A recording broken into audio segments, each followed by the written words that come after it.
ओम नमो भगवते वासुदेवाय। नमस्कार। आज मैं आपको माघ मास महात्म्य के अध्याय 6 की कथा सुनाऊंगा। बोलो भगवान विष्णु की जय हो। दत्तात्रेय ने कहा, हे राजन, माघ महात्म्य का एक और प्राचीन इतिहास मैं तुमको सुनाता हूँ। पहले सतयुग में वैसद नगर में कुबेर के समान धनी हिमकुंडल नामक एक वैश्य था। वह कुलीन सत्क्रिया करने वाले ब्राह्मणों व देवताओं को पूजन करता था। वह खेती करता और गऊ, भैंस, घोड़ा आदि पशु पालता था तथा क्रय विक्रय व्यापार करता था। दूध, दही, मट्ठा, घी, गोबर, लकड़ी, फल, अन्न, तेल, फूल, साग, मिष्टान आदि सभी वस्तुओं का वह व्यापार करता था। इस प्रकार व्यापार द्वारा उसने 1 करोड़ स्वर्ण मुद्राएं इकट्ठी की। जब वह वृद्धावस्था को प्राप्त हुआ तो यह सोचने लगा कि यह संसार तो क्षणिक है। हिमकुंडल ने अपना भविष्य ठीक करने के लिए धन का 6वां भाग धर्म कार्य में लगा दिया। उसने अनेक मंदिर एवं शिवालयों का निर्माण कराया, बड़े बड़े तालाब और कुएं एवं बावड़ी खुदवाई, छायादार फल के वृक्ष लगवाए।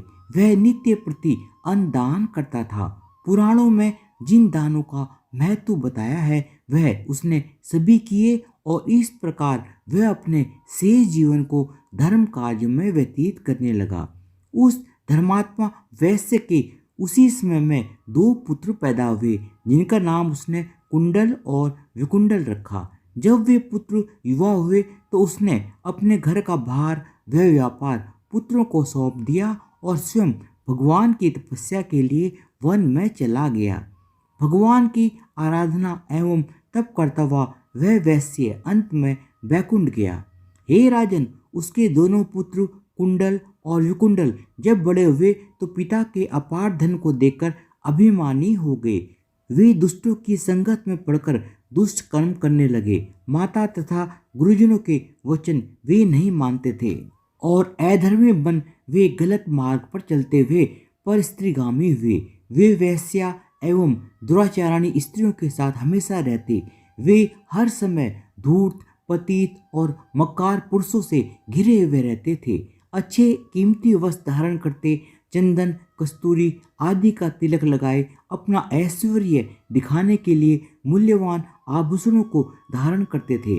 उनकी सवारी में घोड़े, हाथी, रथ इत्यादि मौजूद रहते। हमेशा मद्यपान करते और मदमस्त हुए समस्त दिशाओं में घूमा करते थे। प्रतिदिन भोग विलास में लीन रहकर उन्होंने अपने पिता का बहुत सा धन नष्ट कर दिया। वेश्याओं और धूर्तों ने अवसर का लाभ उठाया।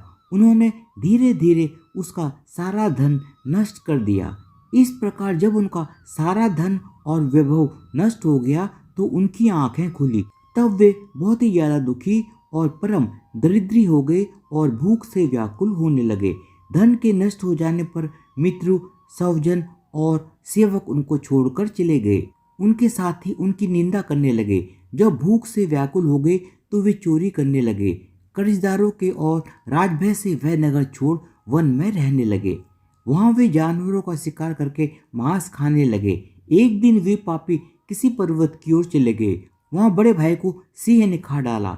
उसी दिन छोटे भाई को वन में सांप ने डस लिया। एक ही दिन उन दोनों की मृत्यु हो गई। जब यमदूत उन दोनों को बांधकर धर्मराज के पास पहुंचे और बोले, ये दोनों महान पापी हैं, हम इनको ले आए हैं। जैसी आप आज्ञा दें वैसे ही इनके साथ व्यवहार किया जाएगा।